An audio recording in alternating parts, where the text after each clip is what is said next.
Uh, Sam, thank you so much for coming on to Radical Yeah, Living podcast. What time is it with you again? time is 8, just past 8 o'clock in the morning. 8 o'clock. And you're in California? I'm in California. Yeah. Yeah, brilliant. Look, how this kind of came about was funny because I think I messaged you on Instagram. I'd followed you for a while. I love Hmm. your stuff. I love your content. I And appreciate it. no, it's so good and really helpful for me as a coach, even though quite a lot of it is directed at players. Yeah, more, Uh, more so players, yeah, but coaches as well. Mm. yeah, and messaged you, and you got back to me like I think was it a year later Yeah, I didn't. What happened potentially. with Instagram was there was I don't know what happened with it, but basically there's a hidden request folder, but in that folder, when the messages build up, they don't show them. And then Yeah, one day I went and looked at them, and there was hundreds that I had never seen before, and wow, yours was one. So I was glad that I managed yeah, to see it, but get back to you in yeah. the end. I know. I never. I was out for a walk actually early morning before work, and I got this Instagram through from your handle as the technical trainer. The technique trainer, yeah. Right, technique trainer. And I was like, oh my goodness. So we've been chatting back and forth. So it's really good to have you on the Yeah, no, podcast. for having me. Yeah, not a problem. So this whole interview slash episode is going to be focused around this topic of progress over perfection.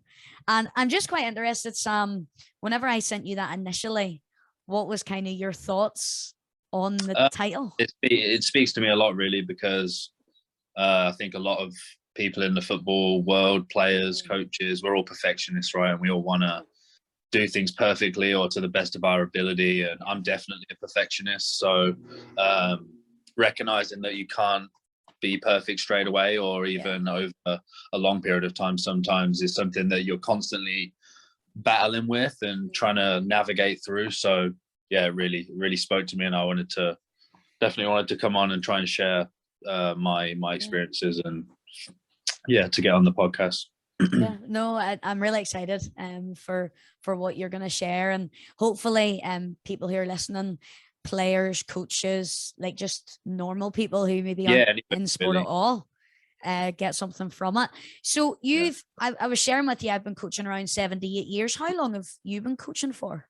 So it was when I first graduated college. Like I was telling you about Yeah. the off recording there, where you get the extra year after you graduate. So during that time, I was 23 or 22 years old.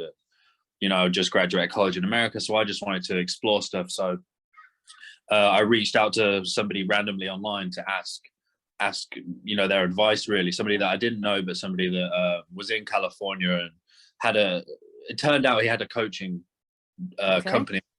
So he pointed me in the direction of a camp company, a coaching camp company, which is very low level coaching, I would say. Okay. Not mostly recreational kids, just for holidays, basically. Mm. So like summer camps for some kids that don't even play soccer. Just Yeah. a lot of babysitting, to be honest. Yeah. But that was my introduction into coaching. I never thought I would be a coach. Never. Okay. Never, when I was a player, I never thought I was never, if you'd have interviewed my teammates or anything like that, they would have never thought I would be somebody that Yeah. would be a coach, because Mm. I was just very, when I was younger, I was just sort of immature, kind of petulant, kind of, angry when I played. Just not somebody that was a leader of a team or of people. I kind of graduated toward becoming that as I was getting older, but definitely not the first couple of years of being in America. So actually, and I didn't have good relationships with my coaches either. Okay. And I never had a coach in America anyway that I really connected with or felt supported by. So coaching just wasn't something that was on my radar at all. I never thought I'd be involved in that. I wanted to get into journalism or sports journalism, Oh, stuff okay. like that. Okay. I wanted to get into a different realm of the sports industry. Um, so yeah, it came about in about 2013 or 2014, and then all kind of like a sort of like a domino, it all just kind of Yeah. fell into place for me with the whole coaching thing. Brilliant. And you're now, well, you have coached professional athletes, you still are. Mhm. So it's Yeah, amazing, like somebody who wasn't interested at all. It no, just not at kind of all. came And I always around. say that to people, you know, the first kids that I coached, and when I got a really love and passion for coaching, was like 5-year-old girls who had never kicked a ball before. That Yeah, was the most enjoyment I ever got out of. That was what made me want to coach more, yeah, because just the relationship you build with the kids and seeing them um, in that program that I ran there when I was only very new to coaching. I was running this. It was like one night a week, and all the parents were there with the kids while we were training on the yeah, field, like helping us and joining in with the games. It was very, like I said, recreational, but I just enjoyed it. I enjoyed the parents would say to me, "You're so good with the kids, and you have yeah. such good relationships with them." And I'm a big kid as well at heart, so Yeah. it's easy for me to coach the youngsters. But Yeah. even though anymore, that was where I started, and that's where I developed, you know, a love for the coaching side of it. Yeah. Well, kind of leading on to the first question then, it was more, you've maybe touched on it, but why why did you like continue coaching? Because I know a lot of coaches or a lot of people who start Mm-hmm. out coaching, and the amount of coaches, Sam, I hear about, like if I met them a few years ago and I bump into somebody mutually, I'm like, Mm-hmm. oh, is so and so still coaching? And they're like, nah, they're not Mm-hmm. doing it anymore. Why is it? What is it that makes you stay? Just the honestly, it's the relationships that you build, and um the positive impact you're able to have on these kids, especially the youth. You know, like you said, I've worked with players from, like you said, 5 to 25, you know, to Yeah. adults. So I've seen every one of them. But the reason I stuck with it was because you can really help positively help somebody, not just in the soccer aspect. Um, yeah, like I said, the relationships I've built probably, and just being able to, like I said, positively develop somebody that may not think a certain way until they speak to you, or even Yeah. from like an experience that you've had, or just the way that you show interest in them. And I had a parent say to me last week that um, like his daughter is she's always asking, oh, when can I go and train with Sam, when can I go, Yeah. and she not like that with other train. The reason I bring this up is not to float my own boat, but it's just because, and I said to her dad, I was like, it's just because I show interest in her and because I care about it more than a player, more than, you know, picking up a paycheck Yeah. or whatever it is. It's just because I show that I care about her development as a person. That's the only reason. And her dad was like, yeah, I know. Yeah. So it's not always about the soccer side. It's about people or players, or they enjoy being around me because I'm just a genuine person that cares Yeah. about people, Yeah. really. Yeah. And I think, well, probably from your background as well, you mentioned there whenever you played, you didn't really have good relationships or Yeah, and I support was crying network. out for that too Yeah. when I was a player. So I always try and give somebody something I didn't have and something that I needed. Mm. No, brilliant. I think most coaches don't realize the responsibility it is until you kind of step into it and you're like, Yeah, oh, it's not just for like sure. No. developing players, but you're actually developing people too. And it's a huge responsibility, and I don't take it lightly at all. With Yeah. uh, especially with the youth, like you Yeah. said, they're the future. They're the future generation, and I take that very seriously. Yeah, brilliant. Going back to the topic we're going to be discussing, which is progress over perfection.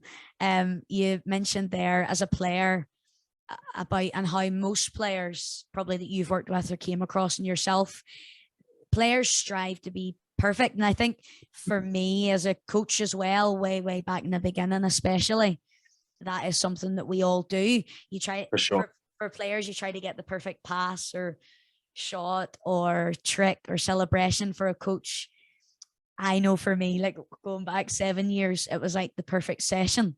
And if that Yeah, didn't happen, like I remember it used to nearly ruin like my you're day. weak. Yeah, Yeah, you're weak because you're like, yeah, can I even coach? Like it didn't go how yeah. Just you because you planned it care to. about it, take it very seriously. What you're trying to Yeah. do. And That's I all it think is. there's a very fine line between you want something like you want to do it in excellence, but Yeah, it's realizing that excellence is slightly different than perfection. So yeah. how do you yourself embody this idea of progress rather than perfection? Um, like we were talking about previously, perfection's something that you can't reach. It's an unattainable goal. So for me personally, and as I've sort of navigated through life and got older and more mature and understood things a bit better, you just start to realize that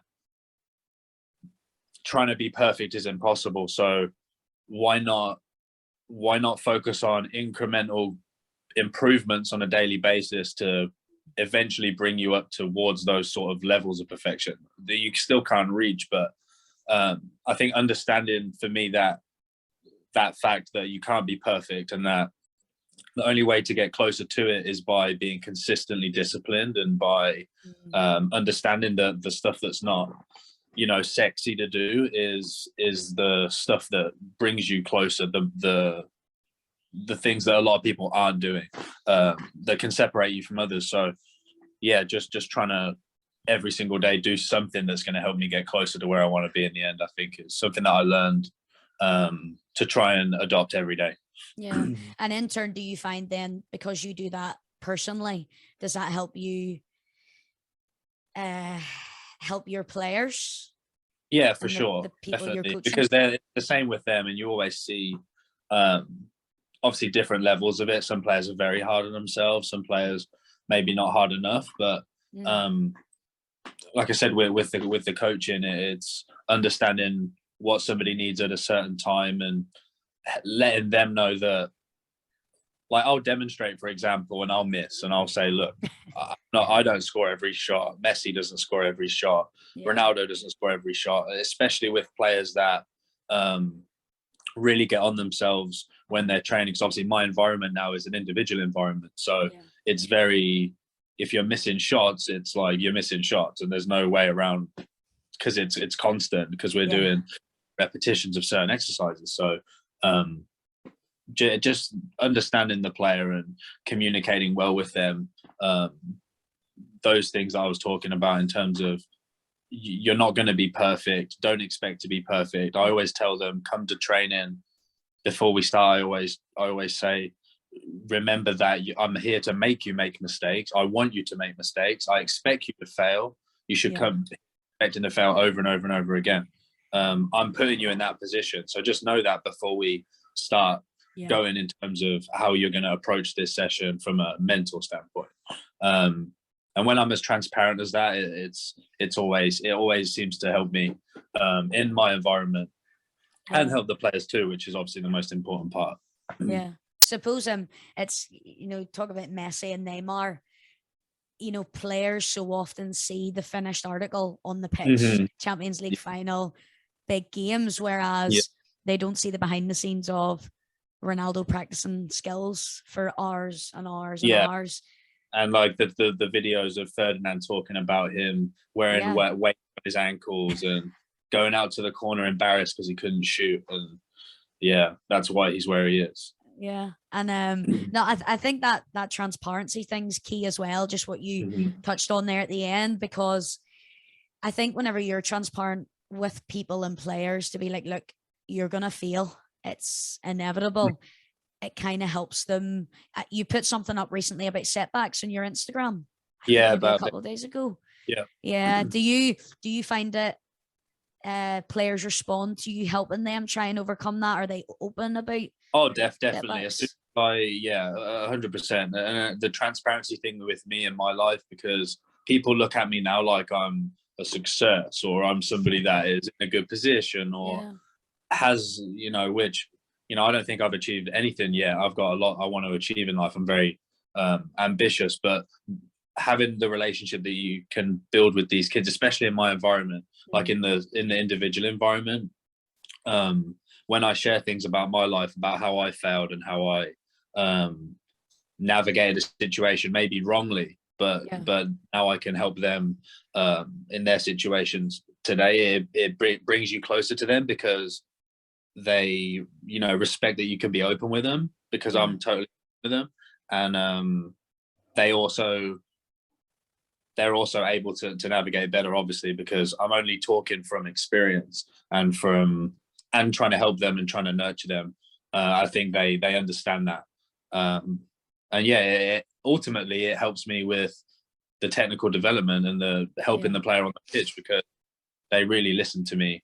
They really listen to me in the soccer side, and they listen to me in the life side as well. So, and that's again why I think I have such a great relationship with them, because they don't look at me like I'm their professional coach, or they look at me like I'm just a friend they like hanging out with.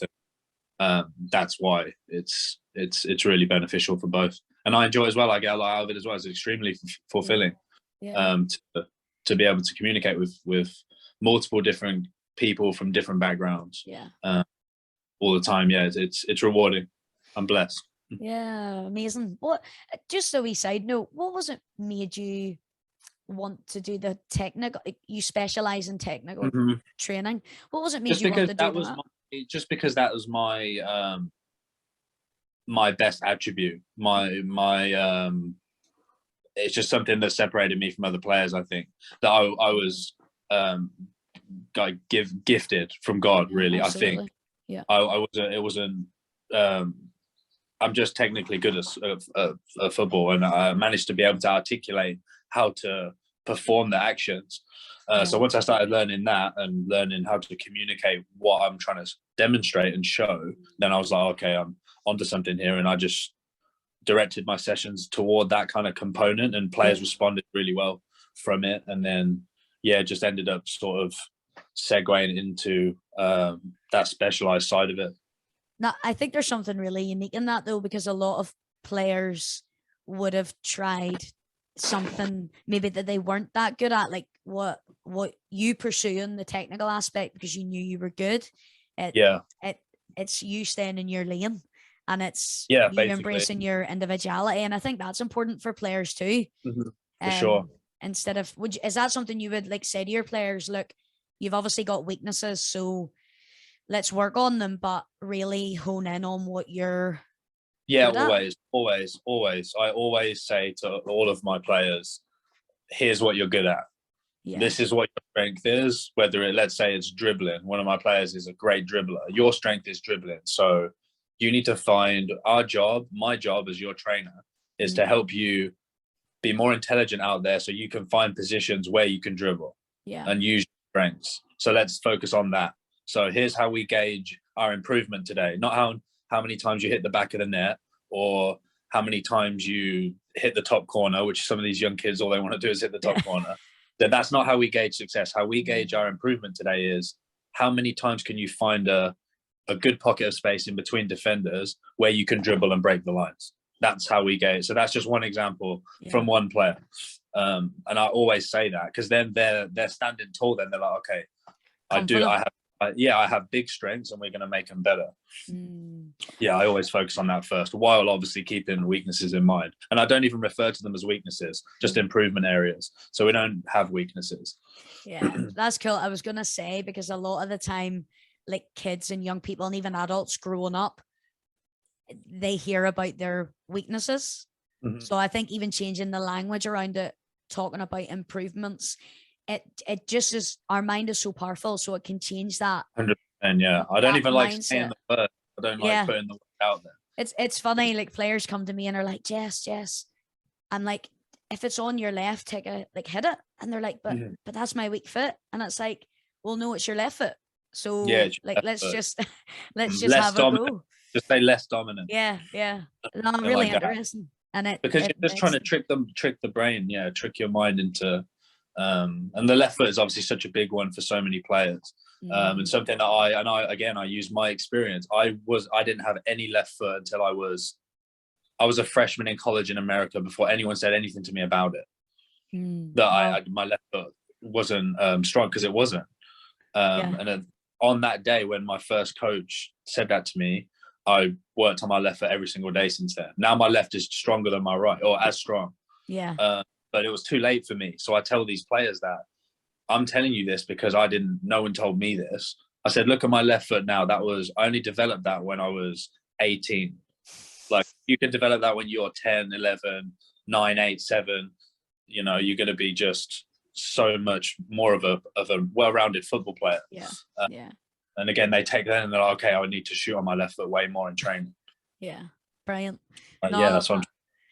But that, we could go into a whole other thing there, but just trying to stay on this one word I wrote down for the next question, and it's something that personally I try to work on a lot, not just as a coach, but as a person, is this word balance. And Mhm. I think life is all about that. It's trying to establish balance. And I think we're probably constantly trying to do it. And progress, I think, for a lot of players or coaches, they want to bypass that because we know progress takes time and we're going Mhm. to come up against setbacks. There's going to be ups and downs. So, how do you yourself practice balance in your life? Well, I think balance is always something that I are striving to find, and I think for me, getting older now and having other things going on in my life, I have a different business now, and I'm doing other Yeah. things too. But it's like you have to realize that in life, this might be controversial. There is no balance. There is no balance. You have to try and give 100% to as many things as you can without imploding. You have to try and give your all to everything that you're doing, while understanding that a part of those things, one of those things is yourself, and keeping your mental health right, keeping your physical health correct, doing things for yourself. That's a part of it. That's a part of those things, and that's what provides balance. If you can call it balance, but it's just a constant. It's a Yeah. constant game of fighting against time, and working on ways to find more time for yourself, and focusing on the things that are most important to you. That's how I managed to ultimately balance, or be able to do all the things that I've got to do on a daily basis. You have to just focus on the most important and sort of put them in a hierarchy of importance and knock them out like that. And it's for kids and players that have all those different things going on as well. It's important to be able to manage your time and sort of plan out what is important to you, and you sort of find out what is the most important as you do that. Yeah. And I think it's trying to, yeah, like you say, just for players, because there's so much more to it than on the pitch. It's Mm-hmm. off the pitch where it's Oh, so much. nutrition, Yeah. it's time with family, it's time for friends, it's time for even a release. And I know football in itself is a release for so many people, but Yeah. probably for top athletes, or even though they enjoy it, you need You other do. avenues. Yeah, at the time, you do have to sacrifice a lot of that stuff, but there's Yeah. a point of that sacrifice that you still need to. I love sacrifice, being out here in America for so long, my family, and seeing my family as often as I would like.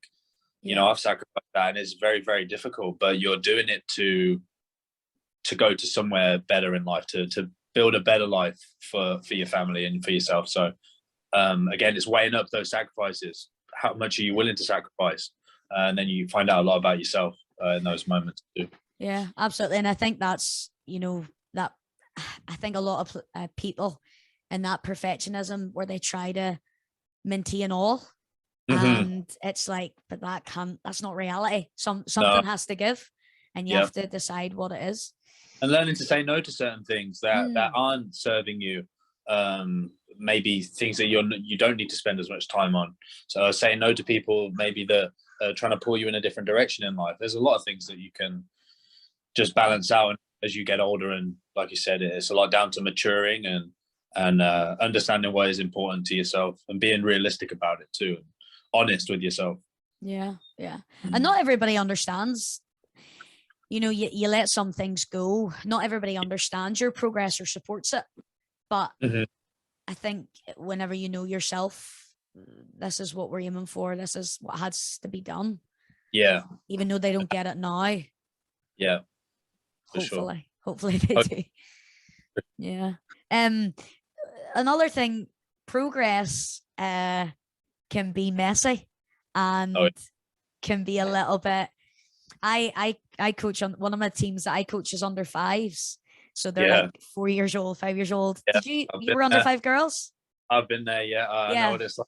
So one like, and I love it, but one thing I use to describe it is just organized chaos. Yeah, So it's like I had 15 on Thursday night past, and parents are around, kids are around, and they're all just running everywhere, and you're like trying to keep a structured environment but allow them the freedom to to just have fun. Yeah. be crazy.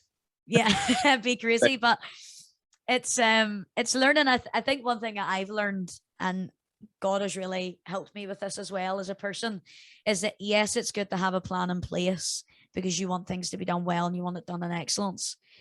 But it's okay if it doesn't go to plan, and it's Yeah. being able to go with that flow and go with the direction. Well, and trust his plan for you. And that's something with my, Absolutely. has probably been the hardest part for me, like wrestling with thinking that I'm in control of everything, and what I do is gonna, of course it's going to affect the outcome, but ultimately it's not. I just have to do what I'm doing, be help. And I always try to help other people see him in me. That's how I try and speak to people and how I try and live my life, really. So yeah, that's been big. But understanding, like you said, that, and someone said to me this when I was in college, when I didn't really, like I said, I know Christ and I knew Christ, but then I wasn't as close. And this guy, Brazilian guy, said to me, he's like, we were sat somewhere. I remember I was in Texas. I was about 19 at the time. And Brazilians are very religious people. Yeah. He sat me down. This guy's called Kiko. We were really close. And he was like, he said, no matter, he was like, look at me deep in my eyes. And he was like, just know that, because we were talking about life and what we're going to do in our football careers and where we were going to go and what was going to happen. And we're all so worried because we were in a junior college. So if you don't know, after a year of a junior college, you have to move again. So we were going to try. So that was the preface of the conversation. But he looked at me and he was like, tapped me on my shoulder and he was like, just know that God's got a plan for you. He's like, it doesn't matter what you do or what you think is going to happen. You just have to dedicate yourself and understand that no matter what you do and on this path, you're always going to come back to God's path for your life. And when you believe that and realize that, you can just sort of live with faith and just go.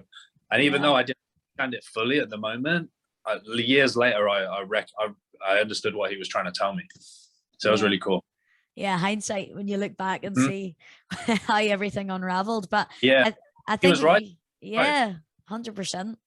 And I think what you said there about control is basically the opposite of progress, because when we try to control things, we think it's going perfect, but actually it's becoming more of a mess. And it's whenever we let go of that control that, well, God can work, and God can work in us and in our situation. But for you and for people who are listening, whether they're coaches, whether they're players, whether they're people, how can we embrace more mess and chaos within our sessions, within how situations and circumstances in life unfold, which will actually benefit us?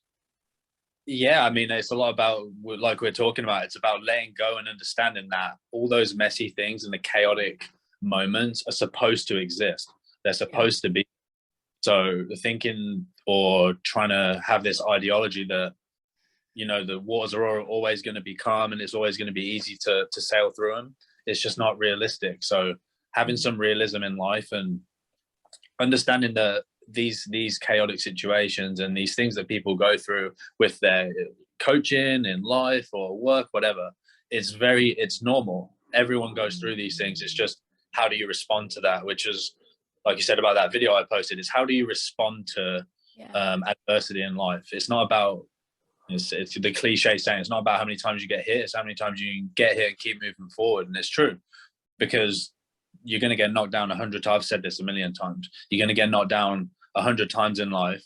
It's just about, can you get knocked down, learn from that knockdown, and come back and use it as fuel to be able to elevate yourself and elevate your situation in life from that moment.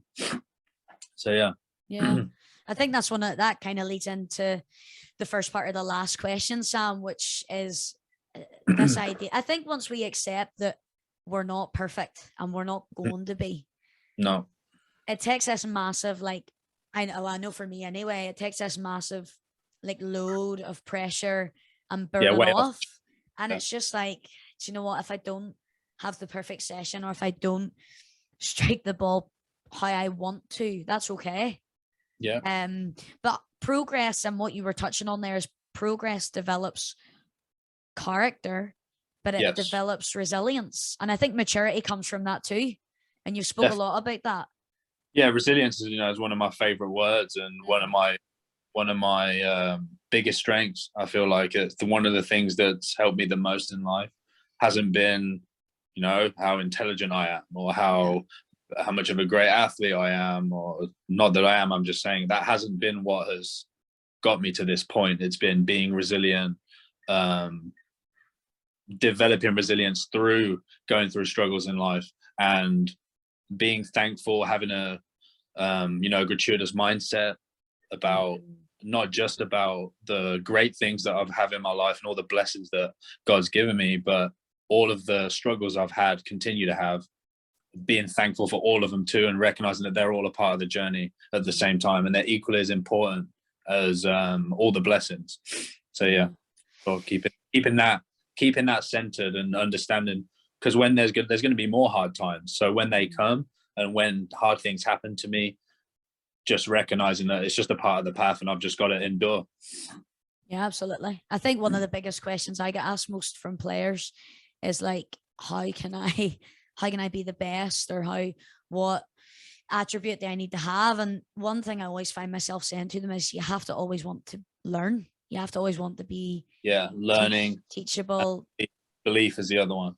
Yeah, believing in yourself. Have an eternal learning mindset. Every day you can learn, and you can learn from any person you meet, and to always believe in yourself. Always have to. Absolutely. Just to round us off, and we've talked a lot about progress over perfection and your own personal journey with that. What would you, if you could go back to younger Sam, what would you back in college, whenever you said you didn't quite get you talked about your faith, or you didn't quite get the path and coaching and playing, what would you say to your younger self on this topic of progress over perfection? I would just probably say to just trust the process, really, and enjoy it. Enjoy the journey, because it just goes so fast. I'm 31. I remember being 14, 15, 16, 17, like it was yesterday. I still remember it vividly.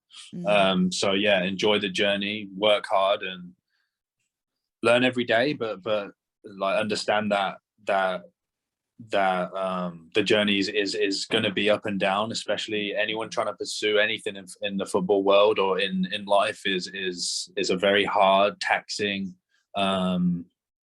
tough path. But if you're resilient, if you have faith, if you work hard, if you have good moral compass, and try and add value to every person that you meet. This is what I try to do. Add value to every person that you meet. Good things will come to you in life. Maybe not how you expect or envision, but good things will come to you. So yeah, that's what I would say. Amazing. I remember I got told once, one of my mentors in coaching and in life, they said to me recently as well, and they said to me a couple of years back, they were like, it's good that you're always working on yourself. God's always working on you. You're always working on you. But you have to enjoy it. Have to. And you have to find ways to enjoy it, because very quickly things can pile up and get on top. But right, that's one of the key things. If you don't enjoy it, you have to reassess. Yeah, big time. You have to just enjoy the process, and just recognize that it's very normal to have struggles in life. Everyone has struggles and different struggles, and being thankful is a big part of being able to have a good positive outlook and perspective on life, to me. Because I look around, we're living where I live here, it's very one percenters of the one percenters living around these areas, and it's like, that's not, that's cool, but that's not what I strive for in life. And the material side of life isn't isn't all it's cracked up to be. You got to try and find things in life that bring you richness, like traveling, like meeting new people, like positively helping others without wanting anything in return, which I try and do as much as I can too. Those are sort of things that make you rich, in my opinion. Yeah, absolutely. How just again, we side note, talked slightly there about mentors. How you're a mentor for so many, because you've got experience, you've worked with pro athletes, you've worked with just people who have got in touch and you're helping. Yeah. And we all gather up experience along the way. And how important is it for yourself to have a mentor as well? Because I think Yeah, that big, helps on big. this journey of progress over perfection. Yeah. So the thing with mentors is that they don't fall in your lap and they don't come to you. Mentors, I had to seek out my first mentor when I was in my mid-20s, and finding a mentor is down to you, and it's down to 100%. you have to be willing to and then even when you're an adult, you have to be willing to not know anything around somebody, or to feel silly around somebody, or that you're not at the same level of intellect, or you have to be okay with being uncomfortable and trying to get in a room with these people. I've got a good story about a mentor. I reached out to a guy that in the coaching world that I respected and wanted to learn from when I was already doing the technique trainer and I was already training pros and doing all that. But I recognized that there's a lot of people out there that have more coaching experience than I do and can teach me a lot. So I went off my own back, called the guy, told him I wanted to learn from him, and we ended up working together, becoming close friends, and we started a business together. And so that's how that happened. But that wasn't, so when people maybe look at me now that don't know me or know my story and say, oh, he has this and that and he's working towards all these things, that he's so lucky. I'm not lucky. I sought him out. I was the one to be humble and understand that I don't know anything, even though I was already, self-employed and doing okay. And that's how I went in another direction in life in a positive way, but it wasn't handed to me. So yeah, you've got to be willing to find them and understand that. Not being the main thing I'm trying to say is don't be scared to ask for help when you're younger. 100%. You have to ask for help. Everyone needs help. I need help every day. Even now, I ask people for help if I don't know the answer to something, or I need whatever it is. There's people out there that are willing to help you and care about you, so you've got to utilize them. That's very, very important for people in their 20s and mid-20s.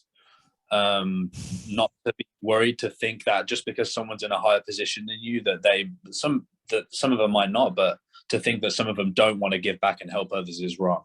Like if I was I'm willing to help people, me, and a lot of people are as well, other people in good positions that have stuff to teach, or to give back to people. People do want to help, so let them.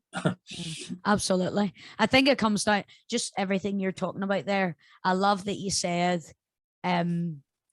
you have to go out and seek it. Like you have to go out and do it. And I think especially with a mentor, but even in this whole, if you want progress, you have to be willing to look at yourself and be like, right, well, here's areas that I need to work on. And you need, yeah, it is. Not easy to do that. It's not. And it's also having people that you trust, like you say, like a mentor, where they can go to you. Yeah, this is an issue here. You're doing good here, but we need to work on this and that. Yeah. Here's what I would do in this situation. I navigate it this way, and then it just gives you a different perspective. You might not even use the advice that some people give you, but it still gives you another perspective, which is so important. Perspective, super important. Seeing things different people's eyes is very valuable to utilize that. So yeah, I would say the younger that you can find a mentor, the better. Yeah, 100%. And it's okay if I know my situation, it took me about 2 to 3 years to find a mentor. Like I went out and I was the same as you. I asked 2 people before my now mentor. I've got a couple now, but it didn't work out. And you have to keep pushing, and you have to keep. It might not happen straight away, but it's worth it. And that's the same with anything, with mentors in relationships, understanding that relationships in and out of professional relationships, in your personal life too, but realizing that some people come into your life not to be there for your whole life, not to be your husband or wife or life partner. Some people come in to teach you something and leave, or to teach you harsh lessons and leave, or to teach you great lessons and leave. There's different roles for different people in your life, and again, trust in God's path, and that He's putting the right people in your life at the right times, even if it's negative, is still just all a part of the journey. Yeah, it makes progress. Mm-hmm. Sam, I want to keep talking to you, but I also know that times running out. I think just before I ask you about like how people can get in touch and stuff, Radical Living podcast, it's about, I suppose, pushing people to be uncomfortable and embracing that, and that's okay, because that's going to build your confidence, it's going to build your belief system, and it's going to help you push boundaries within yourself and for things around you. But this second phase of the podcast, because we've moved away from the first, the title is Unlocking Radical, and it's all about unlocking yourself, because in order to be radical, you have to be okay with progress instead of perfection. Sure. And it's understanding progress, and what you alluded to there was progress, and sometimes God presents us with things that seem like obstacles and seem like opposition and seem like hardship, but actually it's going to move us forward. It's going to propel us and make us better. And then what you talked a lot about, which is fantastic, it helps us help other people because of our experience and what we've learned. So Sam, I just want to say thank you so much. More than welcome. Thanks for reaching out. Thanks for having me on. I'm happy to share my experiences, and hopefully it helps out there. Yeah, absolutely. And for those interested, I love your Instagram. I always look at it and get tips. Tell us the handle, and if there's an email or any other way to reach out. Yeah, my Instagram is at the Technique Trainer. So TheTechniqueTrainer, the Technique Trainer on Instagram. My email is info@thetechniquetrainer.com, and anyone that wants any kind of guidance with life, football, whatever it is, I'm always happy to help any people out there. So feel free to reach out to me. Fantastic. And you've got a new business recently? So it's a vest company. It's called Heads Up Vest. It's about, you have to look at it, Jess. I'll send you some photos of the product, but it's a training vest with a luminous collar, so it forces players to raise their eyes on the field. Really helps to promote the awareness part of the game, and being able to make better decisions, and being able to force players to look up more often from the young ages. We've made a huge improvement in them in terms of how many times they scan, what they're scanning for, and really helps with the development of the players, and helps coaches to teach them, because you're not constantly having to talk about it. They're having to deal with it themselves, because both of the base of the shirt it would be black, for example. Both teams would wear black, but the neck would be, for example, yellow, and then the other team would be pink. Cool. It's part of your teammates while you play. So it's cool. It's a cool product that is very, very helpful to players. So that's my new venture. Fantastic. Well, I'm wishing you all the best in that, and I will definitely look into it. I think it sounds brilliant. What was it? Sorry. Heads Up Vest. Brilliant. Look, Sam, thank you so much again. Anybody that's interested in what Sam's doing and what he is working on, the Technique Trainer and also Heads Up Vest, go and check it out. Please support him. Sam, I think you're doing an amazing job. It has been an absolute privilege chatting to you. And wish you all the best. You too. God bless.